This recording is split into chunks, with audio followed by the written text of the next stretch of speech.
Bonjour, Flash Info sur le télétravail. Une réunion de négociation concernant le télétravail s'est tenue le 3 mai. Comme on pouvait s'y attendre, les discussions ont principalement porté sur le nombre de jours annuels, 84 jours proposés par la DRHRS, 100 voire 126 jours demandés par les organisations syndicales, le nombre de jours hebdomadaires maximum étant de 3 jours par semaine et l'indemnisation. Concernant le nombre de jours, la direction reste sur sa proposition initiale de 84 jours, malgré les arguments avancés par les organisations syndicales lors de la dernière séance pour passer à 100, voire 126 jours annuels. Si DRHRS dit ne pas être fermée à plus de jours, elle semble très frileuse pour aller plus loin. Elle propose de faire un retour d'expérience dans 18 mois pour éventuellement faire évoluer le dispositif si cela s'avérait nécessaire. L'argument principal avancé par la direction est que 84 jours représentent un doublement par rapport aux 42 jours actuels. L'UNSASPEN a demandé 100 jours et a fait remarquer que nous venions de vivre une période de 2 ans de télétravail intensif sur des rythmes allant de 3 à 5 jours hebdomadaires.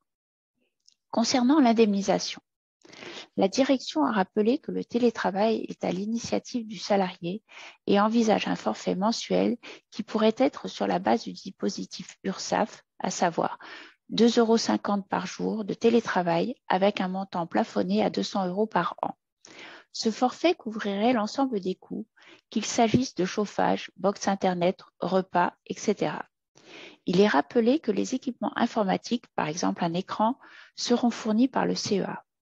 Pour les demandes spécifiques, par exemple les fauteuils ergonomiques, il y a lieu de passer par la prescription du service médical au travail.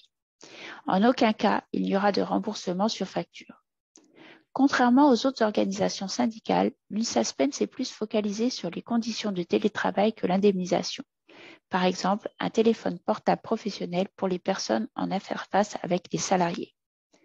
Concernant les autres points, la prime de suggestion. Une prime est versée en fonction d'un environnement lié à la pénibilité et aux contraintes du travail. Si la pratique du télétravail ne modifie pas cet environnement, les primes n'ont pas lieu d'être impactées. Par exemple, si la prime de chaud est accordée pour 70% du temps et que le télétravail ne dépasse pas 30% du temps, la prime ne doit pas être impactée. Concernant la charge de travail et le droit à la déconnexion, ces points seront rediscutés dans le cadre des discussions AOTQT. Une nouvelle réunion sera ajoutée en mai pour avancer sur les 2 points restants en suspens. La dernière réunion est programmée le 31 mai. L'objectif affiché est de proposer le texte à la signature pour le 1er juin. Merci de votre attention. Bonne journée, à bientôt.